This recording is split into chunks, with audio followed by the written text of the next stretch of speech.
პაკისტანის ჩრდილო-სამხრეთში თვითმკვლელმა ტერორისტმა პოლიციის უფროსის ავტომობილთან თავი აიფეთქა. აფეთქების შედეგად 3 ადამიანი დაიღუპა. რეგიონული სამხედრო პოლიციის უფროსი, მისი მძღოლი და დაცვის წევრი. რეგიონული პოლიცია მომხდართან დაკავშირებით გამოძიებას აწარმოებს.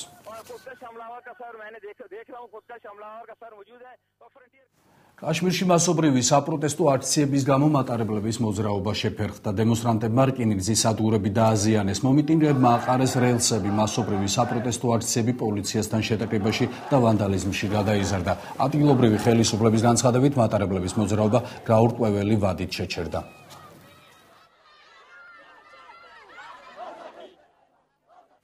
ირანის პრეზიდენტს მაჰმუდ აჰმადინეჯადს ხელყუმბარა ესროლეს. წინასწარი მონაცემებით ინციდენტის დროს დაცვის რამდენიმე წევრი დაიღუპა. თავად აჰმადინეჯადი კი ცოცხალია და არ დაშავებულა.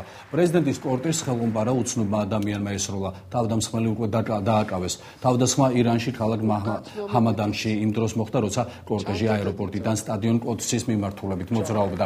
თავდასხმის მიუხედავად აჰმადინეჯადმა დაგეგმილი სიტყვა სტადიონზე მაინც წარმოთქვა, რომელიც სახელმწიფო ტელეარხით გადაიცემოდა.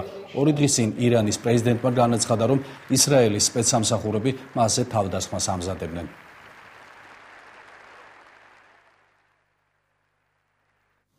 ოფიციალური თეირანი უარყოფს გავრცელებულ ინფორმაციას, რომლის მიხედვითაც ირანის პრეზიდენტზე მაჰმუდ აჰმადინეჯადზე თავდასხმა მოხდა.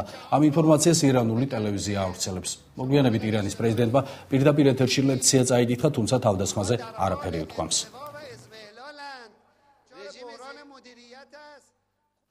მიშელ ობამა და მისი უმცროსი ქალიშვილი საშა ესპანეთის საკურორტო ქალაქში ჩავიდნენ. ამერიკის პირველი ლედი და მისი ქალიშვილი 5 ვარსკვლავიან სასტუმრო ვილა პადიერნას ინგლისურ სტილში გაფორმებულ ნომრებში დაბინავდნენ. პრეზიდენტის ოჯახისა და დაცვის წევრებისათვის სასტუმროში 40 ნომერია დაჯავშნული. კვირას ამერიკის პირველი ლედი მალიორკას სასახლეში ესპანეთის მეფეს და დედოფალს შეხვდება. ჯერჯერობით არ არის ცნობილი, ჩავა თუ არა ესპანეთში პრეზიდენტი ბარაკ ობამა, რომელსაც 4 აგვისტოს 59 წელი შეუსრულდება. ამ ვიზიტის შესახებ ინფორმაცია არ ვრცელდება, თუმცა ესპანელები მას მაინც ელიან.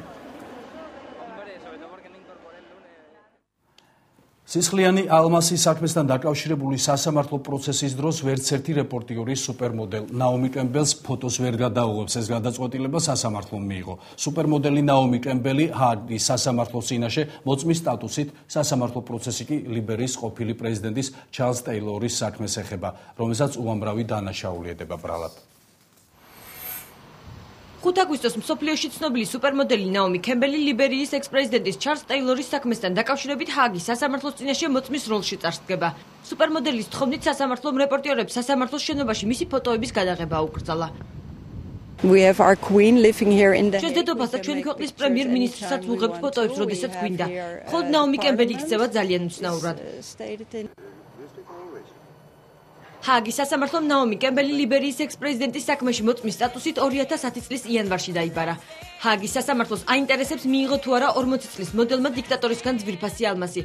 თუ ეს ფაქტი დადასტურდა, მაშინ ძვირფასი ქვების არალეგალური გაყიდვის ფაქტთან ჩარლზ ტეილორის კავშირით დამტკიცდება. გამოძიების მონაცემებით ნაომი კემბელმა 1997 წელს სამხრეთ აფრიკაში ნელსონ მანდელას სახლში ჩატარებულ მიღებაზე ჩარლზ ტეილორისგან საჩუქრად ალმასი მიიღო. ამ ალმასს სისხლიანი ალმასი ქვია, რადგან ასეთი ძვირფასი ქვების გაყიდვისგან მიღებულ ფულზე ლიბერიის ყოფილი დიქტატორი სახალხო აჯანყების დასარბევად იარაღს ყიდულობდა. თავად ტეილორი კი აცხადებს, რომ სუპერმოდელისთვის ალმასი არ უჩუქებია.